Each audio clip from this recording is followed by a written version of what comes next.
you've got property valuer in here. I am going to be a bit vulnerable and say I don't know why you would have a property valuer in the process. Yeah. I'd like to know though why. Like why? Yeah. Well, yeah, these are kind of like the people that are good to have on your team. A property valuer, look, if you buy a property using finance, the bank's going to send out a property valuer to assess the risk on the contract. So what I mean by that, they'll go out and see what you're paying for the property, analyse the area and say, yes, bank, this purchase price of $2 million is worth $2 million. Yeah. And so the lender does that when you apply for a loan. Yes. Yeah. And then if you're applying for another loan or drawing equity out, they'll send the valuer out there. It generally doesn't cost you anything because the banks wear part of that their fee. process. Yeah. You can get independent valuations, like pre-purchase valuations and things like that, which I used to do for people. So you mean pre-purchase or getting pre-approval?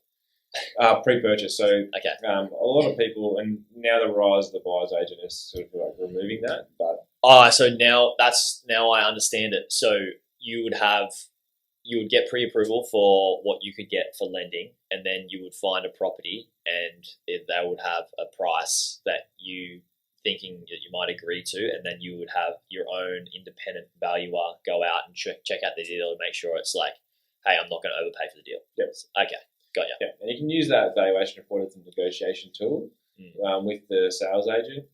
However, it depends on where you are on the property So site. you slip a bit of money under the table to your valuer to say, just value it a little bit under. Super low.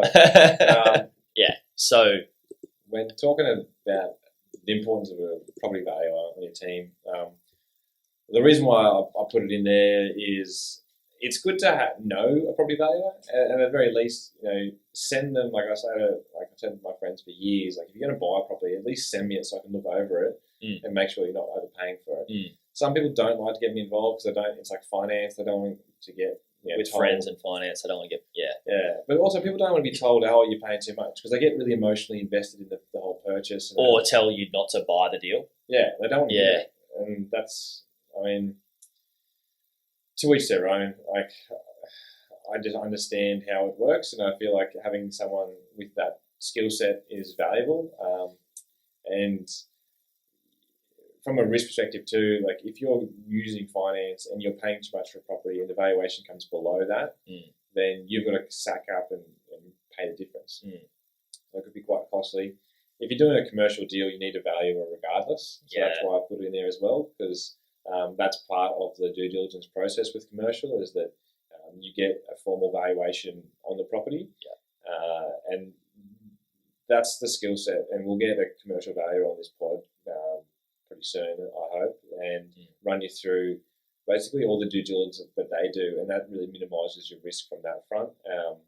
And I guess commercial is more of it's more analytical because you can take the emotion out of it, because generally people are buying it, it's a business decision, whether it's an investment or to run a business through it. So it's also less regulated, that space as well, right? It's similar to, I guess, the buyer's agent space, but there's a lot more to know and a lot more that can go wrong.